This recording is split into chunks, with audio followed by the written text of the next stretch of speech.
Space intentionally left blank.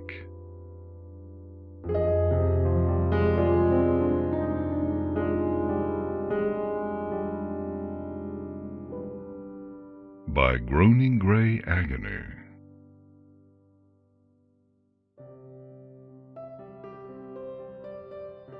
The rule makes its own hearts.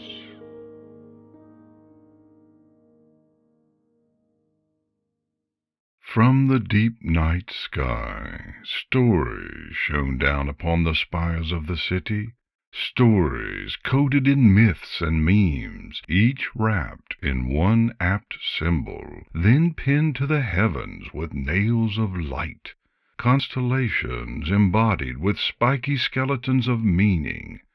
Some tales were uplifting, some edifying, a few were dire warnings, many, far too many, constituted epitaphs, vine-swallowed tombstones, rough cairns full of splintered bones, but overgrown with wildflowers. The lights in the sky were scars. That was her secret. She stood poised on the highest spire of Castle Canterlot, night-colored and night-shaded, as the heavens wheeled around her in a cacophony of twinkling lights, nebulae drifting with millennial slowness across the sky, like puffs of smoke frozen in time. She was surrounded by squeaking, flappery bats. They swarmed around her, settled upon her, became the nightmare persona along with her. Now she was the goddamn bats. Gone was the veneer of pleasantries and compromises, tea ceremonies, and fiscal adjustments. She had wrapped the shadows of night about her as a mantle, and thrilling energy ran through her naked skin. She poised for the leap. Under the star wheels above, the time was almost upon her. Almost as a whim, with a casual toss of her head and a flash of her horn, she summoned the moon over the horizon and into the night sky, for what would possibly be the very last time. Then she spread her wings and leaped forward into the night. She plunged down the tower side with wind-whistling speed building upon her, then caught the air fully, and swooped out over the grand concourse, passing over street vendors, bored guards, couples dining upon balconies, stinks of hearth fires, and incense smoke, and fried foods, and unclean gutters whipped by her, as she built speed, scooping air with her great wings, faster and faster, until she cleared the parapets at the edge of the city, and sailed out over the land, catching the dying thermals from the cooling landscape as she built up a swirling coil of magic about her horn, that formed a vortex that whirled about her like a turbine, propelling her towards the remote mountains and the faint glow beyond. And still it was not fast enough. She cast her eyes to the skies. There they were now, the constellations Monoceros, Pegasus, and Equolus gathered, reaching down from the heavens with friendly tendrils of power. The stars would aid in her escapades. The tendrils entered her horizontal whirlwind, entwined with it, and their combined magic shimmered like iridescence as the swirls grew tighter. Then the critical point was reached, and the way was open before her, and she cried out in joy as she shot forward like a shooting star, a comet tail streaking behind her.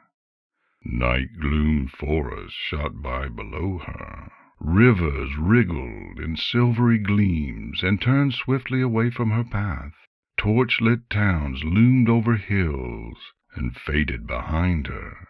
She sped towards the horizon, which kept pace ahead of her, frisky and teasing. But soon there was a glimmer of brightness over the remote mountains, then a gray band in the sky, then a reddening as the lower notes of light fought through the air to her eyes, and then a sunset in reverse as she caught up with the blazing orb her sister had pushed on its way over an hour ago. Still not fast enough. She spotted some conveniently dense clouds red-lined by the sun, and her eyes flared white as she chanted out a spell, and the clouds swelled and burst, scattering their water into a sparse haze and spilling a pair of Saxon sleep-dazed Pegasi into the sky. The solar rays shone through the mist, angles of reflection meshed neatly, fanning the light into radiant spectra, and shimmering rainbow lights surrounded her in glory. She shrieked with laughter and rolled about like a kitten in the sky, bathing in colors, blinding away her demons, a lady of light.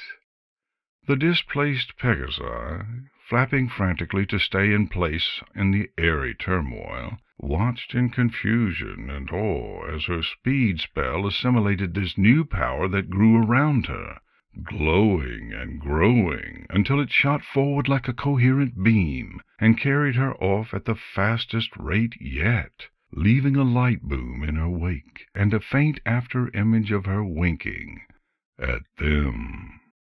Undaunted, undesolate, unknightly, and nigh unnighened, she rode the rainbow trail, leaving shimmering clouds behind her and casting flies about her, dream hooks to the dawn-drowsy citizens, causing chaos, eliciting illusions, touching dreams in the little town she passed. And above, the fainter stars faded, washed away by blue brilliance, and each constellation that was lost to view was like shedding an old memory. As the light surrounded and warmed her, she felt lighter inside. It was okay to let it go, okay to be free, okay to live only for what might be, okay to not be blue. She flashed across the sky, taking the course of a day in but a few hours, and soon had outpaced the sun, and left it far behind her, so that it seemed to set again in her wake. She'd made very good time. She allowed herself to relax a bit as she slowed down. The loss of star power no longer inconvenienced her. She looped about in chromatic coils, filling the sky with defiant obscenities, in cursive discourse, of course. She'd no remorse, except, of course, the famous mistread, the last step of her worst downfall, but even that was being shed, as if she had bled her sins into the red light of the star in her wake, healing by Helios' wheel, as she wove weftly across the sky.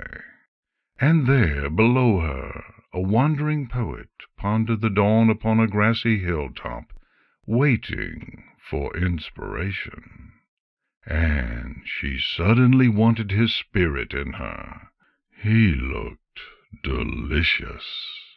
She swooped down and grabbed him around his barrel, hoisting him into the sky as he squawked and scrabbled vainly at the air, wrapping him in charms and enchantments, and her soothing presence, whispering into his ear to calm and encourage him, as she carried him off to a small and intimate little cloud.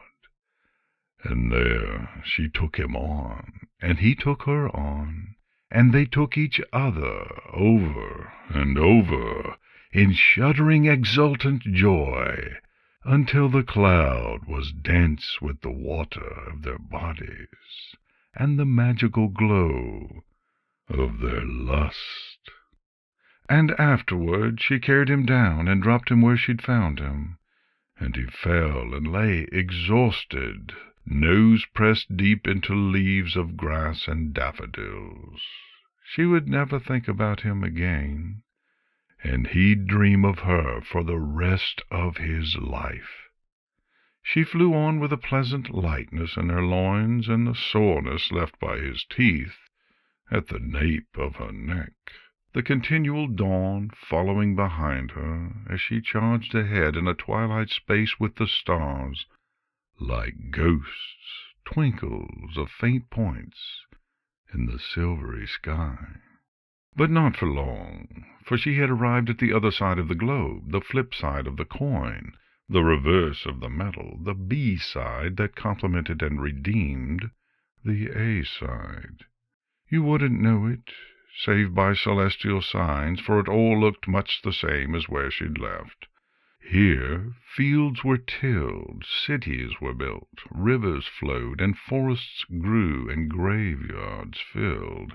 It was a pattern that echoed through time like the voices in a fugue. You just had to live long enough to observe it in action, to have a chance of perceiving the growth of an ancient oak, or the burgeoning of a stellar cloud of gas, vaster than suns. The towns and country, the slender palace at the center, might be called something else here, but it all worked the same. Just as with the sun and the moon, it was the same light when you came down to it. She settled gently on the tallest parapet, her coat now a shining white.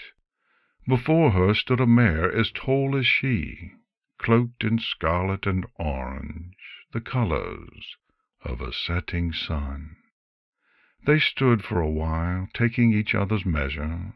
All they'd ever needed to say to each other had been said vast ages ago.